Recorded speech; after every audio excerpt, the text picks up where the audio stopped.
नबी ने सामने जिस नबी ने कुन रहा है उहुद के मैदान में बलगल उला बिकमालिही कशफत तुजा बिजमालिही हसनत जमीउ खिसालिही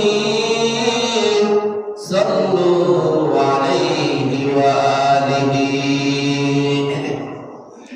আলহামদুলিল্লাহ সুম্মা আলহামদুলিল্লাহ। মহান আল্লাহ রাব্বুল আলামিনের দরবারে লাখ কোটি শুকরিয়া যে আল্লাহ তাআলা আমাদেরকে পবিত্র ঈদুল আজহার দিনে ঈদের নামাজ পড়ার জন্য আল্লাহ তাআলা আগে আমাদেরকে নামাজ পড়ার জন্য নিয়ে আসছেন। এই জন্য সকলে কালিমাতান শুকরিয়া আদায় করি, বলি আলহামদুলিল্লাহ। এবং আল্লাহ রাব্বুল আলামিনের দরবারে আরো লাখ কোটি শুকরিয়া যে আল্লাহ তাআলা আমাদেরকে গত ঈদুল আজহা থেকে এই ঈদুল আজহা পর্যন্ত আল্লাহ তাআলা আমাদেরকে হায়াতে তৈয়বা দান করছেন, নেক হায়াত দান করছেন। এটা আল্লাহ রাব্বুল আলামিনের